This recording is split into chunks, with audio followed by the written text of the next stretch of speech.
Good morning and good afternoon from wherever you may be joining us for today's webinar presentation. My name is Ashton and I will be your host for today. It is my pleasure to now introduce you to our featured speaker of today, Adil Khan. He is our Technical Solutions Analyst here at thousandeyes. Now, before we begin, I would like to go over a few housekeeping items. If you have any questions throughout the presentation, please feel free to type them in the questions window. And if you're having any audio issues throughout the webinar, please chat us for help. And just a reminder, a recording of this webinar will be sent to you in a few days over email, so don't worry if you have to leave us at any time throughout the presentation. And as always, feel free to tweet us at thousandeyes on Twitter, and we'll respond to you as soon as we can. Thank you for your patience so far, and let's get started. Over to you, Adil. Thank you, Ashton. So thanks for meeting with us today. In this presentation, we'll briefly touch on who we are here at thousandeyes and what we do. And then we will proceed into some key technical concepts, highlighting DNS and BGP, right, because they are very instrumental to the story around the Facebook outage from October 4th. And then we'll transition briefly and talk about Facebook's root cause analysis. And then we'll proceed into a demonstration on the thousandeyes platform showcasing what we were able to see during the Facebook outage. We'll follow that up with some lessons and takeaways that are applicable to your enterprise, right? And some really good best practices there. And then we'll end with a question and answer session. So a little bit about thousandeyes. As it says here, actionable insight for internet, cloud, and SaaS. So what does that mean to you? Because we are all increasingly dependent on cloud and SaaS services and really using the internet as an extension of our own network, it's really important for us to understand when there are deviations from the norm, when users are experiencing application impacts, right? Where's the problem occurring, right?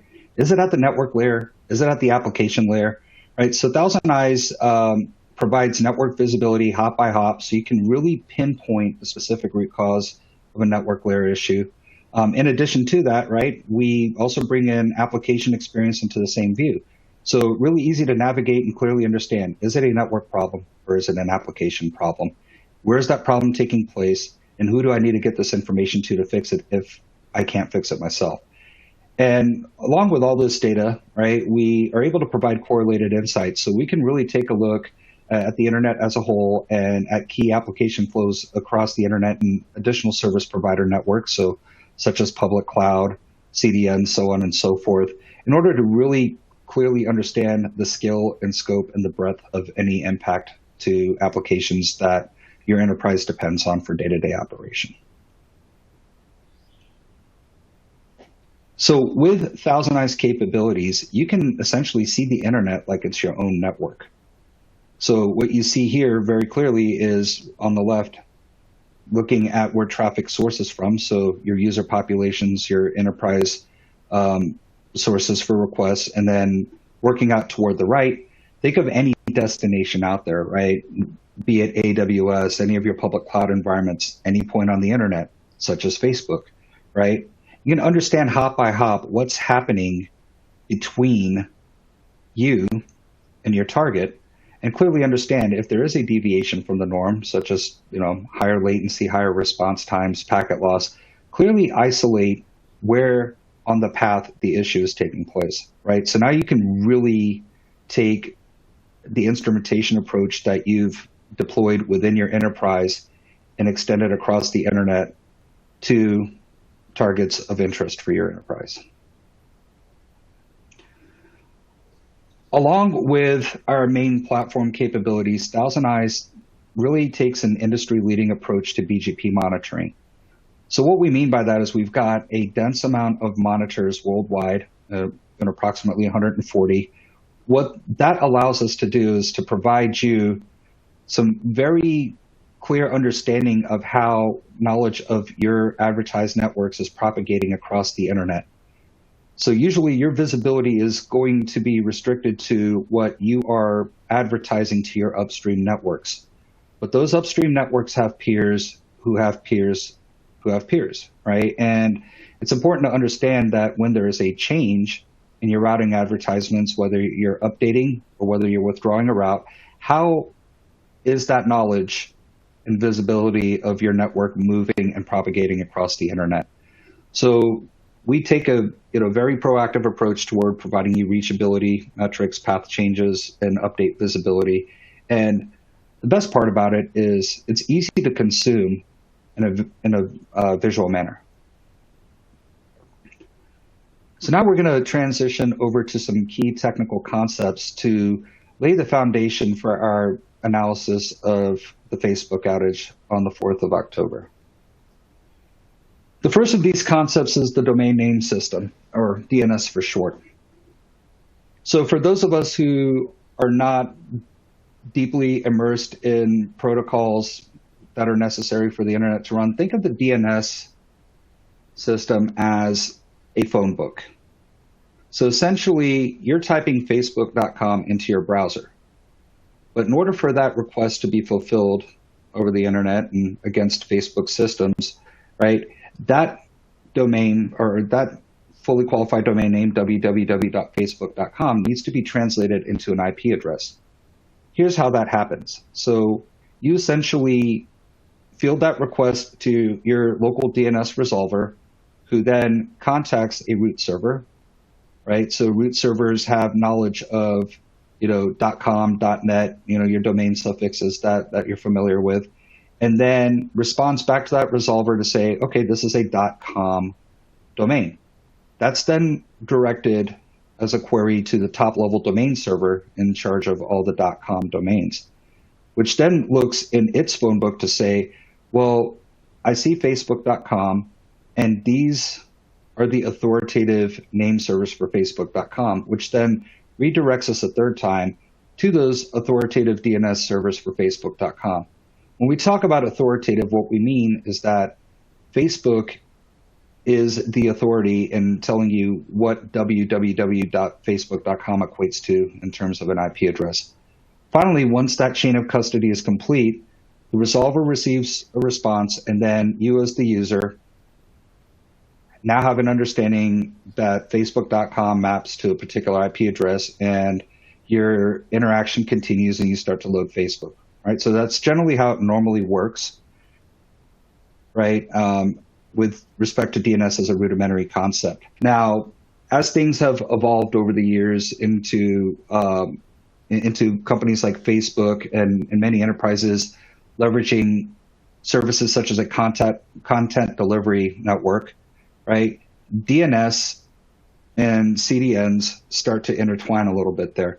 The reason behind that being that enterprises want you to get content as quickly as possible from a geographic or routing standpoint. So what DNS leverages is, in the routing world, is this concept called Anycast, which will leverage BGP, which we'll touch on in a moment. The goal there is to advertise, one or just a subset of IP addresses to the rest of the world, and then there are multiple servers behind the scenes that can respond to a request fielded by that IP address, right? So in short, it's really more of an efficient way to steer requests so that you're cutting down on latency, cutting down on response times, and you as the user are getting an answer or access to your information quicker.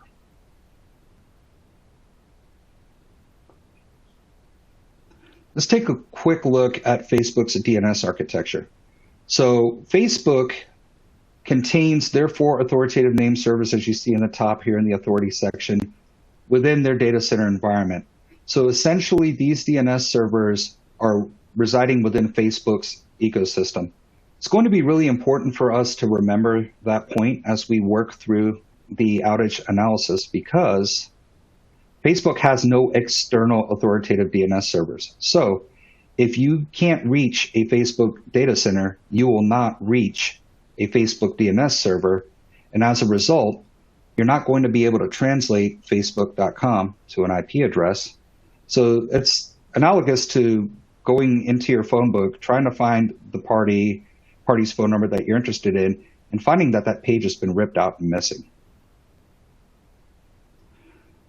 So that takes us to what happened during the outage, right? All 4 of the authoritative servers for Facebook were non-responsive. Now, the servers themselves were not down, as we'll get to here momentarily, but rather requests were not received by the server, right? And it's important to understand that DNS is a very resilient protocol in that it is going to be very aggressive in working through the sequence of authoritative servers until it gets an answer. So after it works through its request mechanism here, and that request times out or otherwise does not complete, you will get an error. And in this case, we know from the outage and from this output here during the outage that none of the DNS servers for Facebook could be reached. And as you can see here, right, because there are those 4 authoritative name servers, A, B, C, and D, there's no backup plan. There's no other server that can authoritatively resolve for Facebook. Our next key concept that we want to touch on today, before getting into the root cause analysis, is the Border Gateway Protocol, or BGP for short. Many folks would be familiar with BGP as the routing protocol that essentially powers the internet, which is also known as external BGP. In external BGP, what happens is an autonomous system or network, such as Facebook, will advertise the IP space under its administration and assigned to said autonomous system to its upstream providers. So in this scaled down diagram here, we're going to use GTT as an example upstream provider for Facebook. So Facebook is going to advise GTT, hey, this list of networks or this IP space is what we have in our autonomous system. And then GTT will then speak to its peers and say, if you want to reach Facebook through me, right, these are the networks that you can reach. And so on and so forth, right, because the internet is essentially an amalgamation of connected networks. So GTT's peers will receive that information, Tata's peers, so on and so forth, Swisscom, and so on and so forth. So when a BGP advertisement is either updated, withdrawn, or otherwise modified by Facebook, after it makes GTT and its upstream providers aware, it starts to have a cascading effect, which we call route propagation. So over time, the rest of the internet becomes aware of how to reach Facebook, right? So when Facebook makes a change, it will take time for those BGP advertisements to propagate through the rest of the internet. Now, what's important to understand here is we talked about external BGP, but many enterprises will run BGP inside their network, which is called iBGP or internal BGP. And oftentimes those route tables are then populated into the external BGP advertisements as well. So there's a lot of interdependency, as you can see here. We talked about Anycast earlier. Anycast makes use of the Border Gateway Protocol. Internal BGP or internal network routing makes use of the Border Gateway Protocol, as well as the awareness and availability of your network to the outside world. So BGP is very ingrained into the day-to-day operations of routing traffic across the internet and into service provider networks, as well as routing between services, applications, and networks within said service or content provider. BGP is also very resilient. So Facebook will not only announce availability of networks to GTT, but to all upstream providers. And a BGP peering session does not have to take place in just one geographic area. Because Facebook is an international enterprise, they are likely advertising the network space part and parcel in different parts of the world through many different peering points in order to provide fault tolerance so that there isn't only just one way back into the Facebook network in the event that a peering session in another part of the world goes down. This provides a lot of resiliency, right, which is one of the hallmarks of the Border Gateway Protocol. Also, BGP, as the internet has evolved, has been used as what we call a traffic engineering mechanism, in that Facebook will, like other providers, will selectively advertise certain networks out of certain parts of the world in order to steer traffic to geographically appropriate locations for their users, right? And again, that's with the user experience in mind, right? How can we get the users' traffic to its destination as quickly as possible so that we're keeping latency and response times low in order to make sure that the user experience remains at a high level. So during the outage, right, you see here on the left, you've got the IP address space, right, and the summary networks, if you will, for Facebook's DNS servers, right? And what we will see in the outage analysis is that these advertisements were ultimately withdrawn, and the output on the right shows the full list of networks that Facebook initially withdrew with regards to BGP advertisements to the rest of the world. Now, what happens when a withdrawal takes place is it's not instant, as we covered earlier. Facebook will withdraw these advertisements to its upstream providers, and then you have that cascading effect of route propagation where the rest of the world will learn about it, but not right away.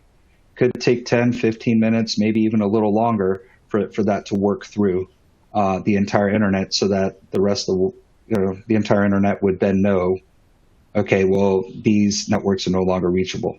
So when you withdraw and then re-advertise, right, you've got to keep in mind that propagation will result in delays in terms of, or with respect to the networks being reached. So now we are going to proceed into the root cause analysis from Facebook's perspective, right? So for folks who may not be aware, and you'll see a little source link down here, Facebook was pretty transparent in terms of talking about the sequence of events that took place on the 4th of October, to the degree that their engineering team placed a detailed blog post online talking through the series of events. And we're going to walk through that here in just a moment. Right? We don't have exact timelines from them per se in their blog posts, but as you will see with the Thousand Eyes analysis, that we've got a really, really good idea of the sequence of events and when all of this took place. So we can start to put times to portions of the event on the timeline here. So the very first thing that happened per the Facebook engineering blog post is that routine maintenance was being performed at the data center and backbone level. So the backbone, just as a high-level refresher for everybody, is the interconnection of Facebook data centers and points of presence, essentially the paths within their internal network, right? So all carriers, all service providers, all enterprises perform routine maintenance to either optimize routing or to bring up new backbone links to increase capacity and for myriad other reasons. But what happened is during this routine maintenance, a network operator issued a command to check backbone capacity, and it had an adverse result. And that adverse result was the shutdown and impacting of Facebook's internal backbone. Now, the next step that happens here, right, contrary to what was reported in the media and through the online echo chambers of Twitter and other forums, is that the outage was reported as a DNS failure right off the bat. That's not exactly what happened, right? The very next step that happened here is because the internal backbone connections had failed, right? Users were unable to access Facebook services. Facebook has a lot of network automation and failovers in place in that if certain actions take place, other cascading events follow. In this case, what Facebook did is because the DNS servers could not communicate back with the internal network, BGP advertisements for the DNS servers were withdrawn from the larger internet. As a result, as we talked about earlier, the servers were still up. Nothing happened to the DNS servers physically or virtually themselves. Rather, the access to those DNS servers was impacted in that nobody could reach them. So essentially, the DNS servers are on their own island at this point in time. Because the DNS servers can't be reached, right, any requests trying to resolve Facebook.com to its IP address are going to fail. This particular sequence of events also had a cascading effect internally with Facebook's engineering teams in that they could not access systems that were necessary to initiate immediate restoration actions. So as a result, there were significant restoration delays because internal tools and systems could not be accessed. Very commonly in these environments, you will have what's called an out-of-band network, which is generally, and by practice and by principle, strongly recommended to be separate from your production network so that you have a back door into the network to get in and make the changes that you need to in order to restore normal network operation. These out-of-band systems were essentially inaccessible or access was compromised. So eventually, after working through the restoration delays, BGP routes to DNS servers were re-announced. So now the rest of the world can resolve Facebook.com and equate it to an IP address. However, as a user, if you were trying to access Facebook services, you would essentially reach the front door of Facebook, knock on the door, and get no answer. That doesn't mean that somebody wasn't home. It's just that your knock wasn't answered.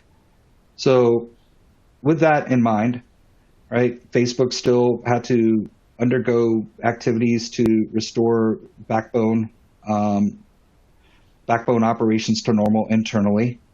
And then after that took place, there was a gradual recovery of Facebook services, right? Because at that point, because people have been without Facebook for quite a bit there, as things started to come back, right, there's going to be this flood of inbound requests, right, for people to access, Facebook services, up to and including Instagram, WhatsApp, Facebook Workplace, right, which is a pretty key business-facing product, right? And as these flood of requests come in, right, Facebook also has to keep in mind that there aren't things like power surges or resource overutilization on key components of their infrastructure.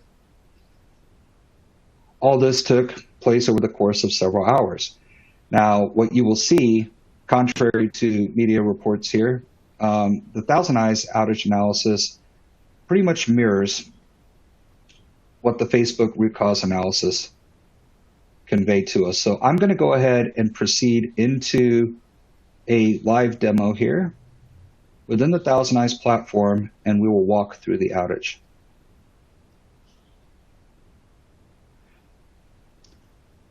So on my screen here, you will actually see what we call a page load test to Facebook.com.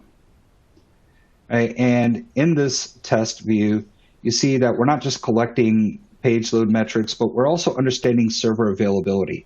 Is the server or servers that are hosting Facebook.com, are they available, right? Are they responding back to our requests, right? And with each test view here, the web layer, you will also get access to or the ability to see network layer information along with BGP information.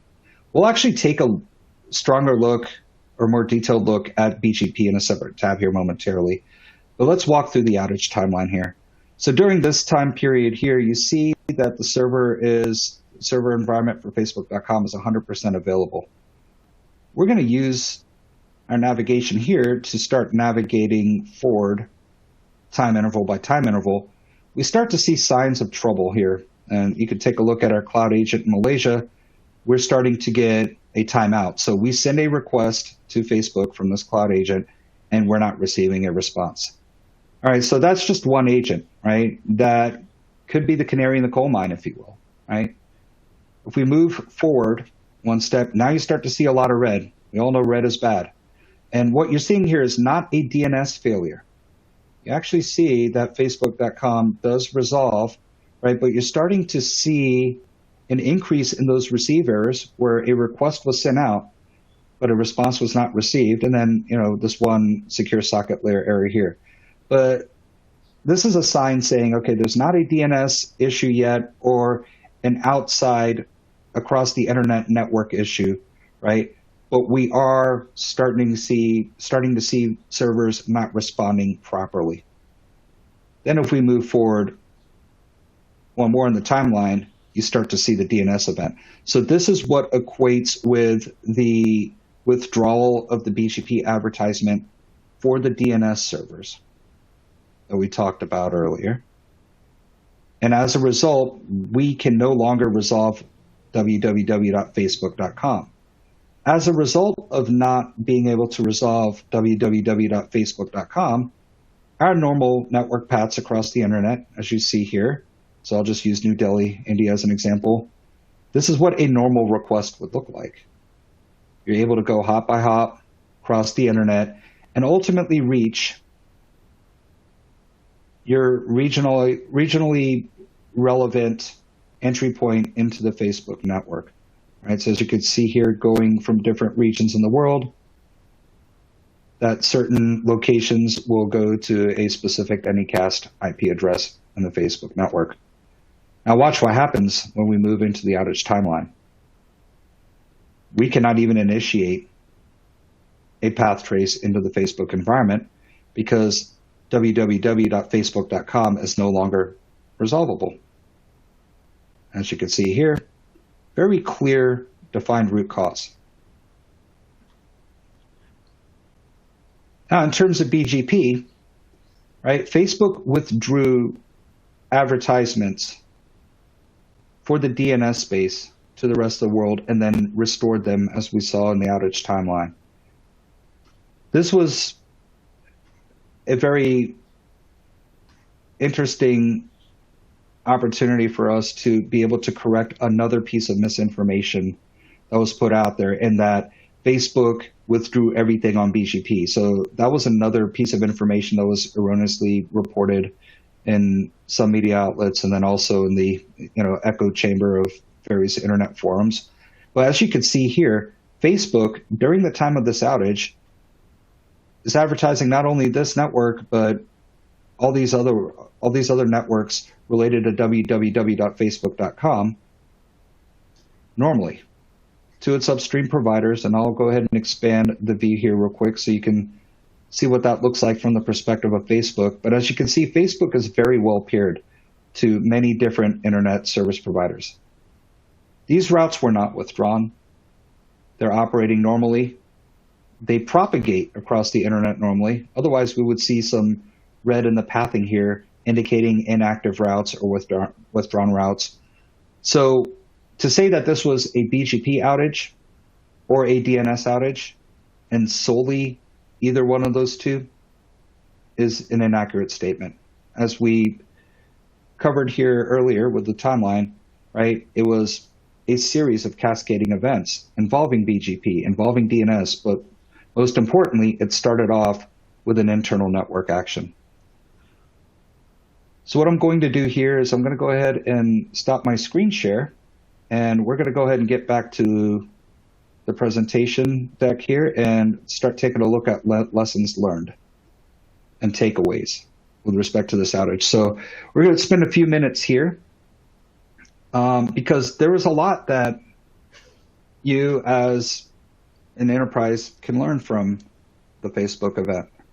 So with respect to DNS, we mentioned earlier that Facebook's DNS servers are housed in their data centers. There is no external presence for authoritative DNS service outside of the Facebook network, right? That's a big takeaway right there. So avoid being single-threaded, right? In terms of maximizing application availability and services availability for our enterprises, we need to constantly be thinking about single points of failure. DNS is a very, very basic service that is essential to the operation of the internet and for your internal applications, right? So considering redundant DNS outside of your network should be a top of line item. If you're trying to model up what you could take away from the Facebook outage and apply it into your environments. To the degree that even Amazon, who runs a very robust content delivery network and hosted DNS service of their own, has authoritative servers for DNS present outside of their network. So if somebody as big as Amazon is doing it, it very likely could be of benefit to everybody, right? Next lesson here is diversify service providers, services, and systems. We mentioned the out-of-band network, right, earlier. So it's very easy to interpret this point as diversifying with respect to external services and service providers, but you should also diversify and segment it within your autonomous system, within your enterprise as well. The out-of-band network, for example, is designed to be a backdoor. It should not overlap with your front door, right? They should be disparate, they should be diversified, so that if there's a failure on one, it's not impacting the other, right? And what you're really looking to do here with respect to diversifying across the spectrum is you want to find single points of failure, such as DNS, which we touched on a moment ago, and be able to design, architect, and implement against those single points of failure, right? It's also important to understand circular dependencies as well. So as we highlighted earlier, right, there was a DNS role and a BGP role in the outage, but it all started with an internal backbone issue. So keeping in mind, for example, that many enterprises use internal BGP for routing within their autonomous systems, right? And often summarize and re-advertise those routes to the rest of the world via eBGP. It's important to understand that if something happens with an iBGP change, how is it going to impact what the rest of the world knows about with respect to how to reach me, right? How does a BGP operation affect Anycast, right? How does that impact the DNS environment? So understanding the dependencies between different applications, different services, different network components is absolutely crucial to making sure that there is, a full accountability of, not only single points of failure, but just understanding the cascade if something were to happen, right? And which leads us to event cascades. So think of that as a domino, right? If that first domino falls, the rest of them fall. Understanding the scale and scope of that and being able to diversify and engineer your environments to prevent those event cascades in adverse situations is absolutely crucial to maintaining uptime and a high quality and a highly available customer experience. Optimize your business continuity and disaster recovery strategy.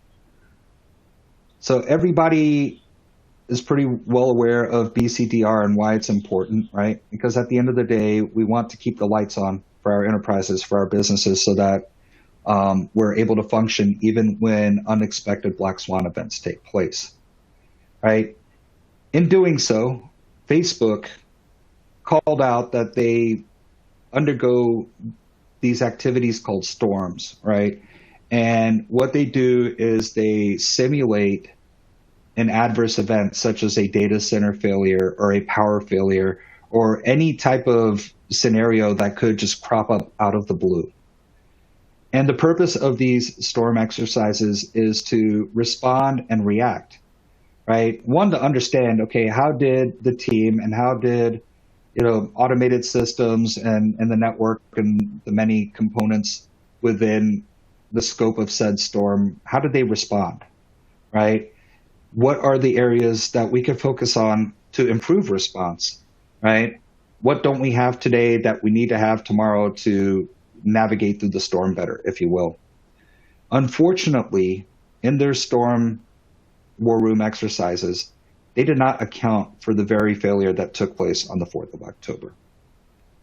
They call that out very prominently, the Facebook engineering team does, in the blog post, and really are taking good ownership of using this as a learning opportunity to fortify their systems and processes to prevent the timeline being as extensive as it was on 10/4. Now, that's not to say that a similar type of event couldn't happen again, right? But I think that with the Facebook engineering analysis that we saw, I think they're definitely going to be better prepared for it, and very likely can address a lot of the lessons learned, such as the overlap of out-of-band systems with production systems, right? They'll be able to engineer against things like that, primarily because, well, they got a real-life run of a war room here. But we don't have to, thankfully, wait for a production event. There's nothing that prevents us from simulating every potential scenario that we know can impact access to systems and services that we rely on, right? And not just to fortify those systems, right? There are opportunities to work through some of the more manual, human-dependent processes, such as incident response, right? We usually have procedures that are pretty well documented in terms of how a war room runs, which teams are involved, things like that, right? But an efficient and pragmatic approach to incident response is something that we can always work on refining to make sure that we're working through outages appropriately, and be able to cut down the time to repair anytime a situation like this, or time to remediate, if you will, anytime something like this would arise. Lastly, what's really crucial here too is to implement appropriate visibility from outside of your network. In reading the blog post, the initial thought that came to my head was that a lot of the view of the initial issue was taken from an inside-out perspective, right? They talked about the fact that there was an internal backbone outage, right? Got into some pretty good details about how that cascaded, into the DNS and BGP events that we reviewed.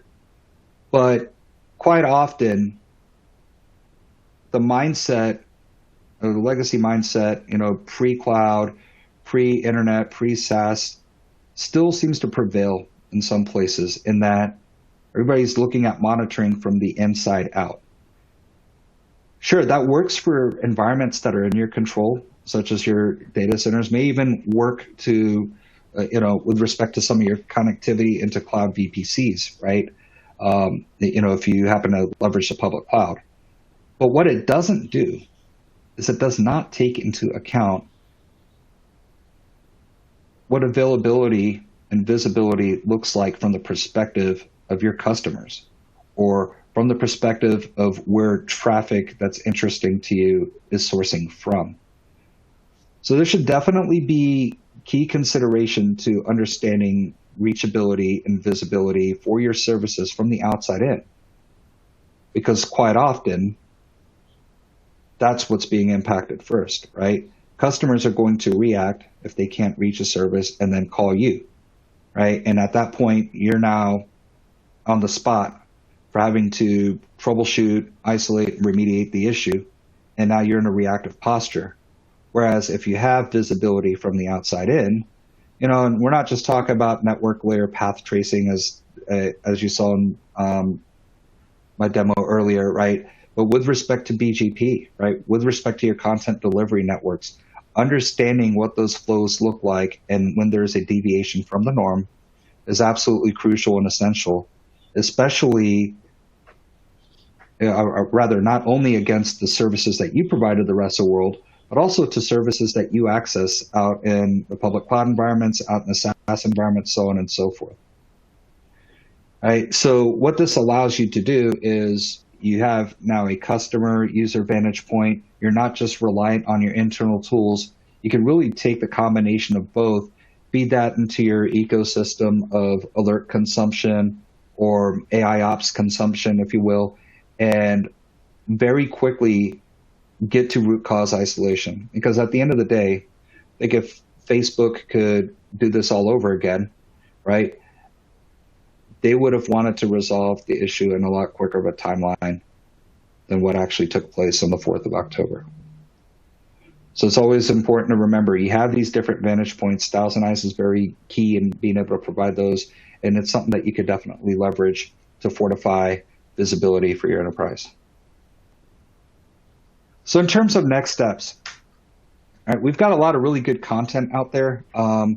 Many of you are familiar with the Internet Report, where we highlight key happenings over the Internet. Episode 45 actually focuses on the Facebook outage and provides some additional detail outside of what we covered today. I would strongly recommend that if you have the opportunity, please go and check out the Internet Report, and you can actually also access some of our past archives there if you're looking at outages of interest to you. We also have a very informative, very detailed, an excellent deep dive with respect to our blog post related to the 10.4 Facebook outage.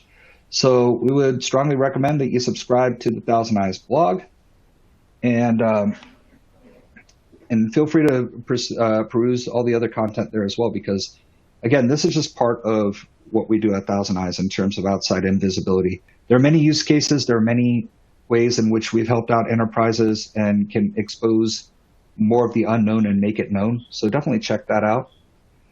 If you're interested in taking a look at our outage map powered by Internet Insights, which is our correlation platform that takes 8 billion plus sets of data every day and is able to pinpoint common points on the internet that would be affecting, many user application and network flows, feel free to take a look at the outage map at thousandeyes.com/outages. And if you're interested in learning more, wanting to play around with the Thousand Eyes platform more, or would like a more individualized approach to how we can help you, feel free to sign up for a free trial, and you can actually experience the platform yourself and you test out in the fashion that you saw with the within the demo with respect to network layer, web layer testing.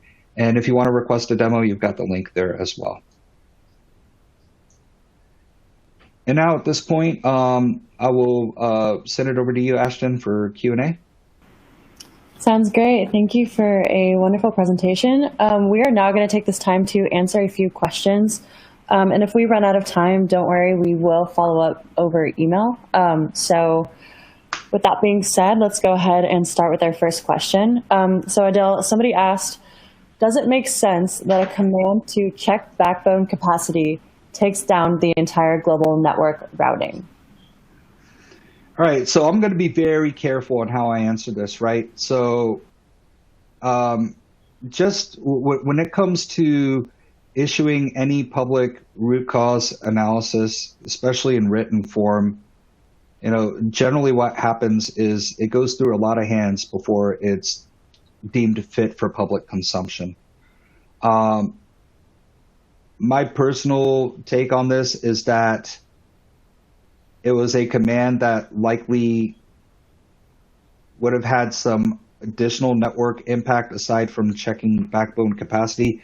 Obviously, us from the outside in don't know exactly what that command was. What we are able to see are the results of that, right? But all that being said, if there was a backbone targeted maintenance, right, which are the indicators that we have, right? There's this sequence of events in terms of commands that are actually entered in order to either validate that or to complete the maintenance, right? So it is definitely something that could be considered very vaguely worded, right? But I think what we could draw out of it is that there is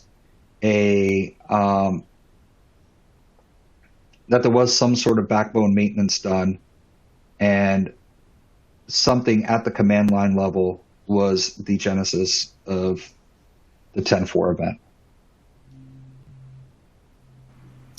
Great, and we're going to continue on with the Q&A. So another person asked, is it common to have a single BGP peer, for example, GTT? Isn't this a single point of failure? No, good question. So enterprises generally have many peers, right? Two, if not more, right? But it's very uncommon to see reliance on a single internet service provider. What we showed in the slide earlier was really just a rather high-level example of just one of the peering connections, if you will. What actually takes place in reality, and I'm going to pivot back to my screen share here for just a moment, is that somebody like Facebook will have multiple peers. And so let's go ahead and show you this here real quick. So here's Facebook, right? They're not just peer to GTT in this case, right? You see that they're peer to Vocus, Work Online, Telia, PCCW Global, Level 3/CenturyLink/Lumen, and others, right? If there is a situation where any enterprise is announcing a set of or IP space or net blocks to just one provider, nobody else, right? They are, as you've highlighted, in a single point of failure scenario.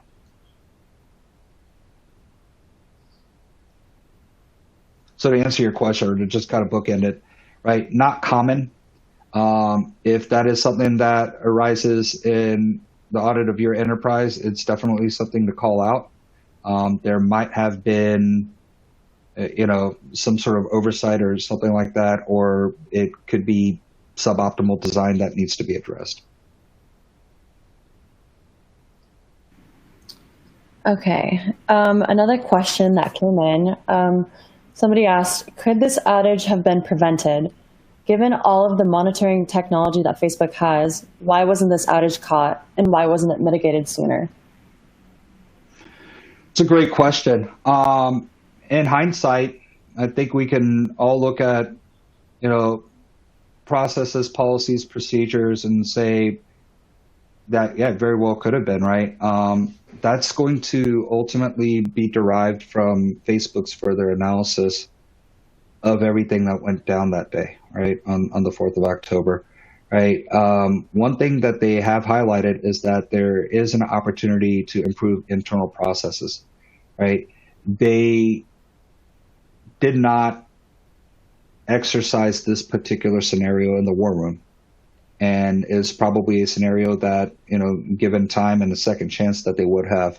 I think that part of the outage prevention and mitigation analysis is definitely going to center around the fact that there's a lot of logs, right? There are a lot of checks and balances. And to the point of your question, right, there's a lot of technology within the operations space, like AI ops, for example, that is taking advantage of artificial intelligence and machine learning, right? Lots of log correlation platforms out there, things like that.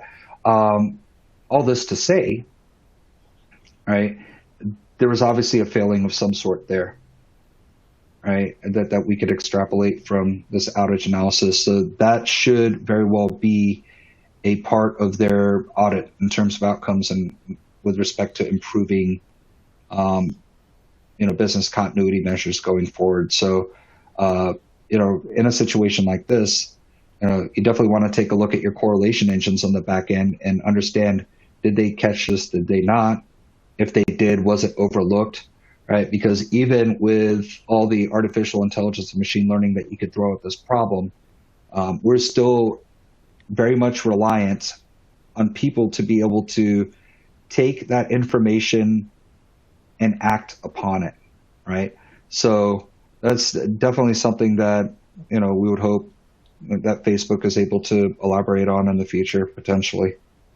But yeah, personally, myself as a network operator, I would definitely take the opportunity to make sure that our systems, if they were showing anything, right, is there a way to fortify them? Is there a way to get that actionable information out in front of the people who can make the decision or take the actions to restore?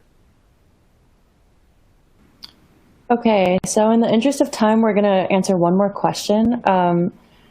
Adil, it says, what is the link between the first test showcasing Facebook.com and the second test where BGP routing was showcased?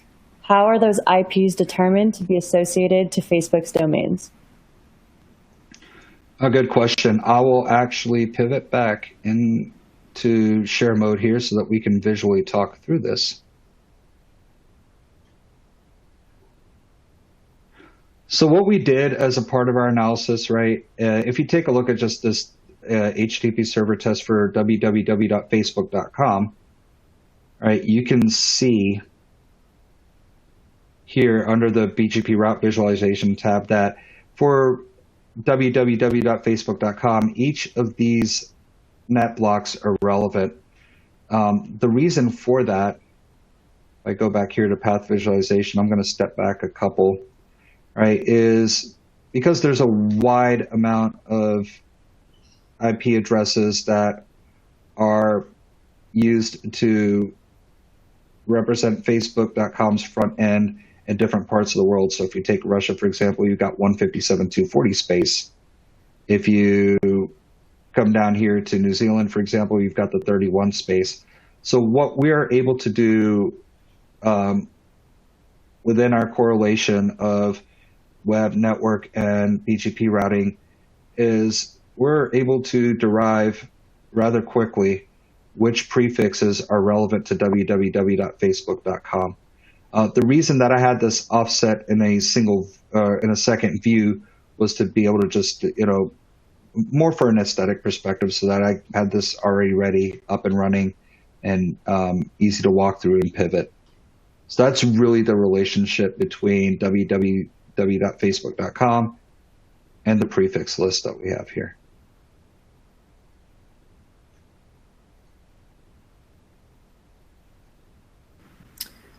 Okay, so if we did not get to your question, don't worry, we will respond to you over email. And we're going to wrap up here. So I just wanted to thank you all for joining us today. And a recording of this webinar will be sent to you over email in the next few days, so be on the lookout. And if you have any other questions, please feel free to contact us or tweet us. And again, thank you for tuning in, and we hope to see you again soon.